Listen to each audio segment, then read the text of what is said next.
E aí, galera, cá estamos nós outra vez para falar novamente da plataforma DroneLink e da sua compatibilidade com, na minha opinião, dos drones de entrada mais eficientes no mercado, o Mavic Mini. Sendo que a novidade agora é que a DJI liberou o SDK do Mavic Mini 2, sendo assim, a DroneLink agora é compatível com o Mavic Mini 2. Na época que eu gravei aqueles outros vídeos de mapeamento, o Mavic Mini 2 não era compatível. Agora eles liberaram isso aí para o Mavic Mini 2 e para o Mavic Air 2S. Então tá aqui o Mavic Mini 2, muito semelhante ao 1, exceto por algumas configurações de câmera.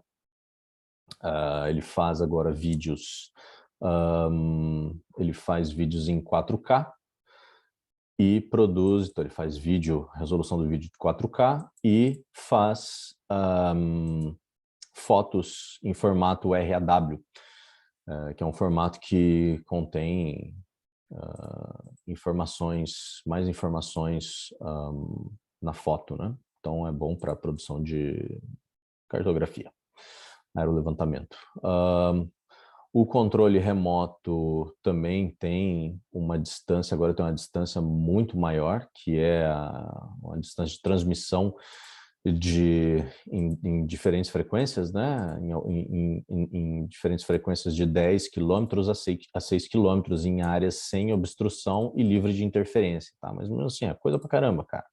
10 km, 6 km de transmissão, tá ótimo. Ele continua sendo 249 gramas, então ele está abaixo de 250 gramas, o que você não precisa, então, certificar não precisa registrar o drone e nem ter licença para voar, né? Aqui no Canadá, você precisa registrar os drones acima de 250 gramas e precisa de uma licença para voar. Drones acima de 250 gramas. Acho que no Brasil é semelhante. Eu estive num webinar recentemente conversando a respeito de levantamento utilizando drones e aí eu joguei na conversa a utilização do Mavic Mini. A princípio a pergunta foi ignorada, né? Imagino, né? Por se tratar do Mavic Mini, né? Mas eu continuei insistindo e aí eles até questionaram, né? Falaram, pô, mas tem gente que já pesou esse drone e viu que ele não pesa, na realidade ele não pesa 249 gramas, tal. Então aí ficou uma conversa meio sem pé nem cabeça, né? Porque se você parar para pensar, né, que a DJI é a principal produtora de drones no mundo, e vende esse modelo de drone para o mundo todo, eles não iam colocar uma informação mentirosa, né, no produto deles, né? Então eles não iam mentir, né?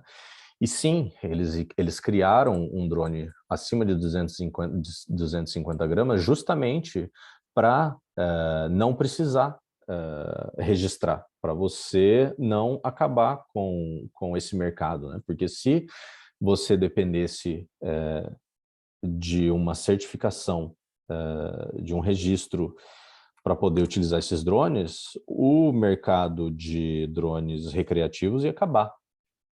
Então, eles foram desafiados, e isso é até bom para mercados, foram desafiados a produzir um drone abaixo das especificações exigidas, né, pelas autoridades, né? Mas isso não quer dizer que eles fizeram na malandragem para burlar a lei, né? Muito pelo contrário, eles utilizaram as regras da lei para criar um novo produto, isso é ótimo. É lógico que se você incluir no drone esses protetores de hélice, sim, ele vai ser mais de 250 gramas, mas os protetores de hélice são um payload, né? Não faz parte do peso de decolagem do drone, né? Então, o peso aferido durante a decolagem do drone é o peso dele. Então, se ele está classificado como 249 gramas e ele não possui nenhum payload, ele não precisa ser registrado. É simples assim, né? Discussão em cima disso, sabe?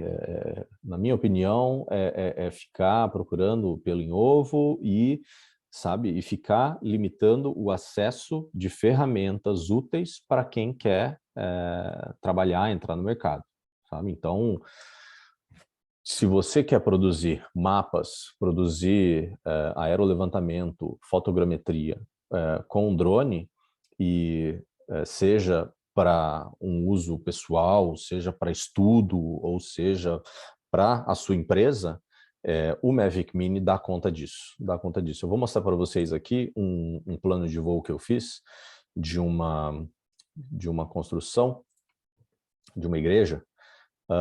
Não é essa aqui. É essa aqui. Então, deixa eu mostrar para vocês aqui ela aqui no Google Earth.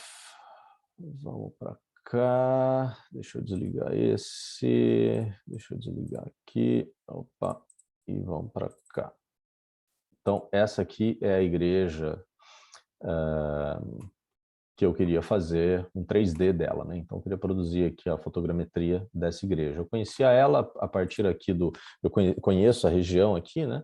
Mas, mesmo assim, eu tive que aferir algumas medidas, né? Tirar algumas medidas para, na hora de realizar o voo, saber as alturas que eu ia fazer esse voo, né? Então, a partir aqui do próprio Google Earth, eu consigo tirar algumas medidas, né? Saber a distância do prédio até os prédios na lateral, né?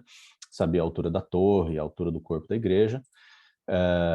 Como eu falei, né, eu conheço a região aqui, então sabia que tinham árvores, né, que tinham esses prédios aqui, né, então eu sabia mais ou menos como é que ia ser a realização desse voo.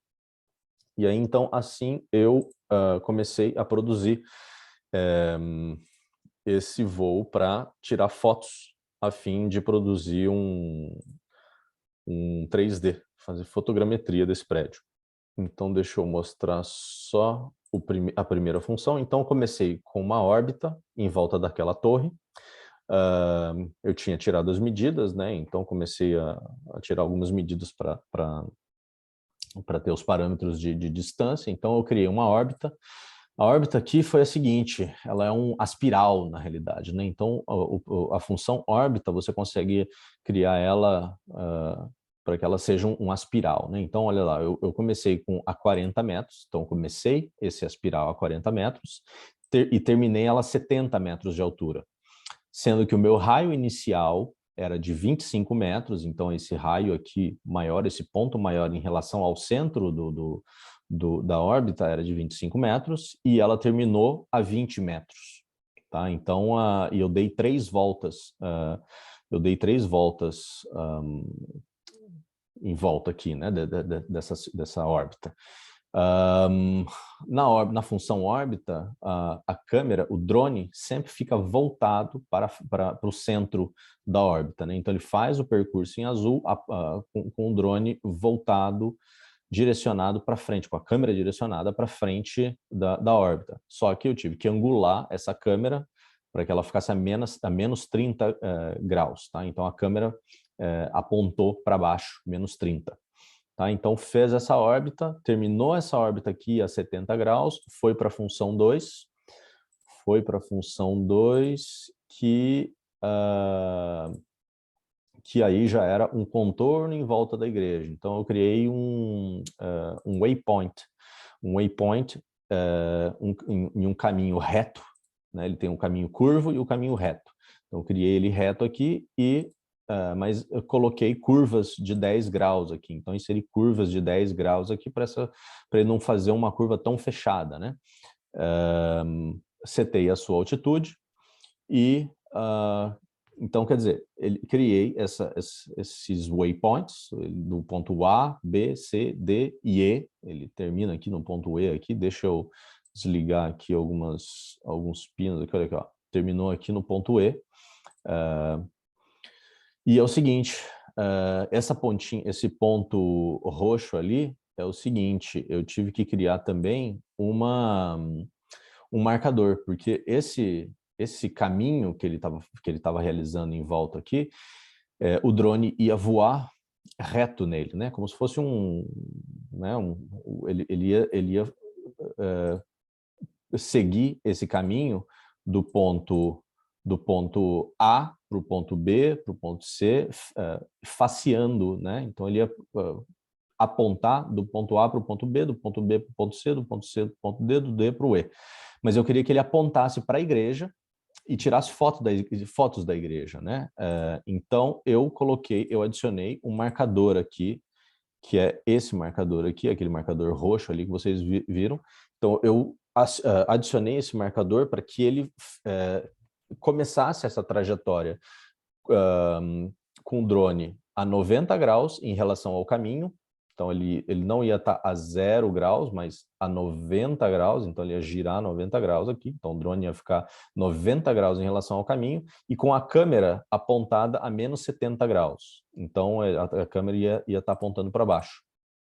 Então criei esse percurso com esse marcador. Esse marcador aqui, você cria ele, você adiciona ele ao seu waypoint. Deixa eu ver se eu consigo mexer nele aqui. E aí você posiciona ele no início da missão, né? Aqui ele começa nesse caminho, ele começa a partir desse ponto aqui e vai, né? Então, se eu posicionar ele aqui, ele só vai começar lá no finalzinho. Então, eu posicionei, ele me garantiu que ele começou aqui, né? Porque eu posicionei, aqui ele está pedindo se eu quero confirmar a modificação. Vou dizer que não vou modificar nada aqui, tá? Então, esses meus pontos aqui estão muito pertinhos, né? O ponto inicial e o ponto final estão muito pertinhos. Então, eu tive que garantir que o ponto de início do voo estava bem coladinho ali para não ficar uma distância de foto, e o meu marcador teve que começar bem no ponto A. Se vocês forem produzir isso, vocês vão perceber. Então, fiz esse caminho com a câmera apontando para a igreja, é um voo de 60 graus, mais alto, apontando para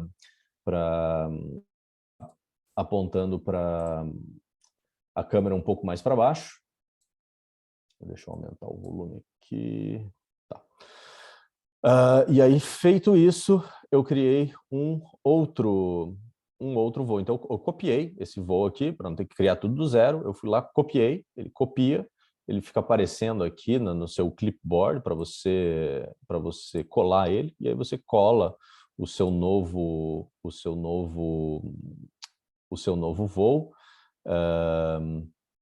Esse aqui é para copiar a missão toda, né? Mas aí quando você copia ele aqui, ele aparece aqui, e aí você tem a opção de colar esse voo.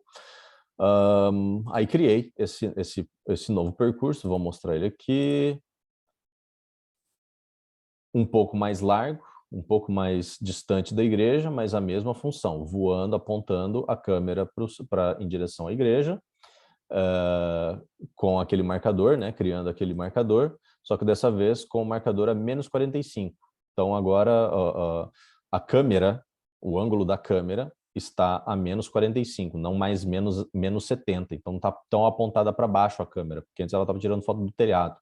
Agora ela está a menos 45, está apontada um pouco mais para o horizonte. Eu abri mais o voo aqui para ela tirar fotos do corpo da igreja, né? Terminado isso, fiz um pouco mais baixo, a 40 metros, né? Um pouco mais baixo aqui, traçando aqui um pouco do mesmo caminho, e desse outro lado um pouco mais aberto, né? Eu não quis abrir tanto o voo aqui, porque senão ele ia pegar mais detalhes dessa construção do lado do que da igreja, e foi fazendo, né? E aí terminou um voo a 10 metros.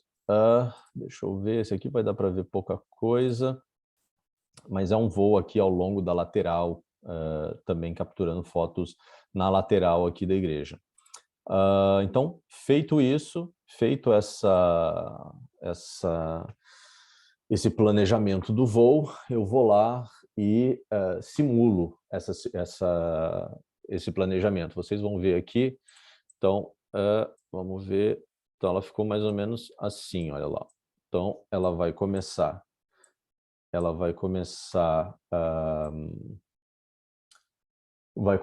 aqui. Eu incluí fotos nessa aproximação. Eu vou mostrar isso aqui, depois eu mostro para vocês como incluir fotos na aproximação, né? Então, durante o voo de aproximação, ele veio tirando fotos. fez o aspiral aqui, fez todo aquele aspiral, e aí fez os contornos em volta aqui, desceu e fez aqueles 10 metros. Essa última função aqui eu não fiz, tá? Porque estava passando ônibus e tal, eu resolvi não fazer isso aqui. Mas tirei fotos nessa aproximação aqui, ó, quando ele terminou esse último voo e baixou aqui, eu tirei fotos nessa aproximação aqui, ó, quando ele termina 40 metros, desce para 10 e vem tirando fotos na aproximação, ó, fotos aqui, ó. Nessa aproximação não, mas nessa aqui ele veio. Então, olha lá, você tem todo esse controle do voo, né? A altitude, a distância horizontal, a velocidade do voo, você tem todos esses controles e outros mais ali que eu nem ativo eles. Vamos ver a simulação desse voo aqui, ó, e vamos ver aquela história do ângulo do drone em relação ao caminho, né? Então, aqui ele está fazendo a aproximação, dá uma olhada só aqui, olha só, esse ângulo deixa eu diminuir a velocidade, o ângulo que ele vem fazendo aqui, essa área clareada é a área de captura da foto, né?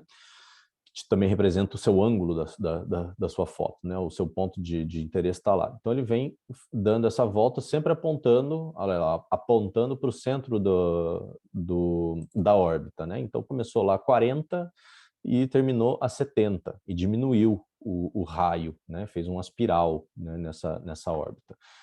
Então ele veio, fez isso aí e tal. Agora olha só aqui no contorno, quando ele faz esse voo orientado a 90 graus em relação ao caminho, tá vendo? Olha, ele está em 90 graus em relação ao caminho, e a câmera dele, tá vendo como o ângulo dela aqui de captura, o quadro de captura aqui está a menos 70 graus, então está apontado para baixo a câmera, né?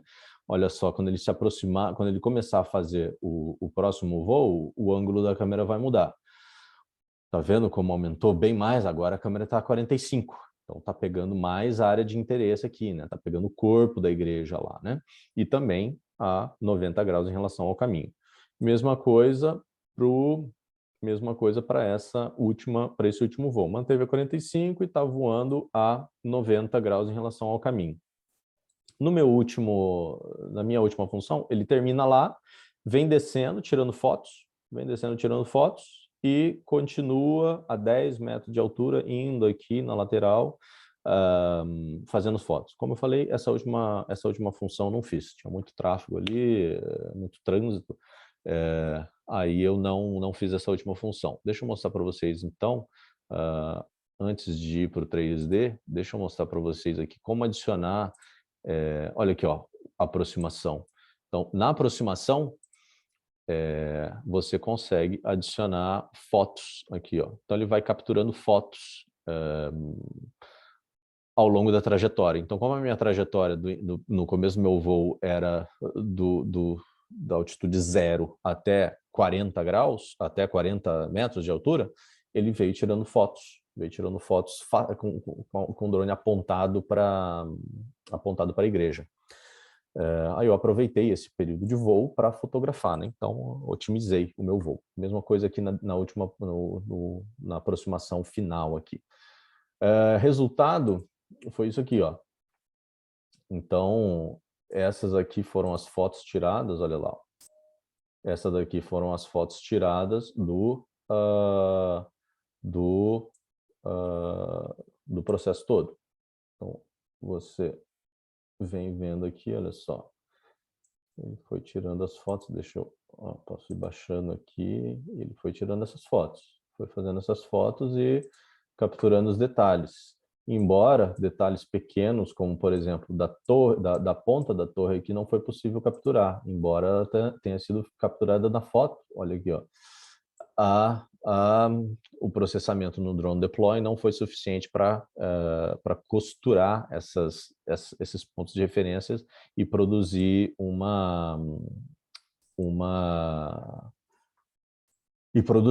3D dessa pontinha aqui, né? Embora tenha foto suficiente ali, ó, tem muito mais elemento no fundo do que aqui. De repente, se eu tivesse feito fotos ainda mais próxima, né? De repente ele ia conseguir identificar esses elementos. Não era a minha prioridade, então o resultado foi esse. Outra coisa interessante, né, que eu acabei pulando aqui, mas é que quando você faz a simulação, quando você pega o preview aqui do seu voo, você consegue lançar ele para o Google Earth. Eu já mostrei isso para vocês no anterior, mas veja só. Então aqui você consegue fazer o download do seu voo. Eu já fiz ele aqui. E você consegue ver o caminho. O Google Earth é bacana porque se você tiver uma região já modelada em 3D, você consegue ver como é que ficou toda a trajetória e a função. Olha só as fotos da aproximação sendo tiradas aqui. Ó. Começou a foto 1, começou aqui, ó, veio voando, veio subindo, fez o aspiral aqui, ó, veio fazendo aspiral e tirando fotos, né? E veio tirando as fotos lá. A mesma coisa aquelas fotos da aproximação aqui no final, aqui, ó, na descida aqui para os 10 metros. E, novamente, aquela simulação do voo aqui também te ajuda a entender como é que vai ficar o resultado do seu voo, né? Então, você consegue ver se de repente você não está colidindo com alguma coisa, né? Se você está pegando legal o ângulo de fotos, né? Então, o Google Earth ajuda bastante nesse sentido, né? Olha só, aquela história do ângulo da trajetória a 90 graus em relação ao caminho e do ângulo da câmera. Então, a câmera estava bem apontada para baixo, olha, mostrando mais detalhes no sentido de baixo para cima para pegar mais detalhes do telhado, né? E aí depois, quando eu vou mais aqui para frente, ele já pega um ângulo um pouquinho mais suave lá, botei a 45, ele faz aquela curva lá, ele vai fazendo aquela curva e vai fazendo a as fotos 90 graus em relação ao caminho e 45 na câmera. Galera, era isso aí. Eu queria mostrar rapidamente para vocês que também é possível fazer esses trabalhos de fotogrametria com o Drone Deploy. Existem muitas outras funções que eu queria me organizar para apresentar para vocês, mas tempo é aquela coisa, né? Então, à medida que eu for criando esses planos de voo, eu vou tentar compartilhar com vocês, tá? Então, por exemplo, essa igreja, eu fiz e repeti ela em alguns outros lugares. Olha só, aqui eu repeti ela novamente, criei semelhante, né, a mesma lógica de voo, fiz a simulação, baixei no Google Earth e já pulo aqui para ela aqui, ó, direto.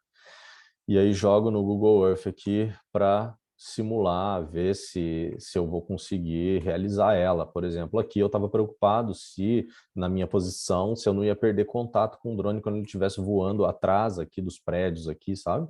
Ou se ele não ia pegar, de repente, galhos dessas árvores aqui, ou se, de repente, não ia ter cabos, antena, qualquer elemento aqui, né? Aí eu acabei não realizando esse voo aqui, também não tive tempo, nevou, choveu, dor de barriga, não, sempre, cara, o cara sempre arruma uma desculpinha, né? Mas produzir os voos é legal, produzir essas missões aqui é legal, e você pode fazer isso para o mundo todo, né? Se você tiver um amigo que tem um drone, e você quer que ele faça um voo para você, aí você vai lá, produz o voo para ele. Opa, deu uma parada aqui, para esperar. Você produz o voo para ele e envia para ele. Você pode enviar né? Ele vai precisar ter o Drone Link também, né? Vai precisar baixar, vai precisar criar uma conta para ele. E realizar esse voo.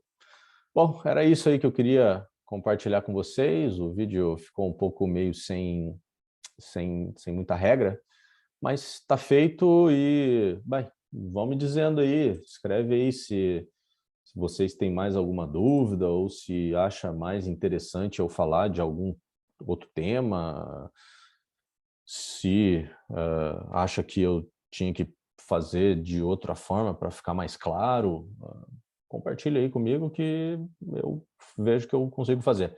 Tá certo? Obrigado e até mais.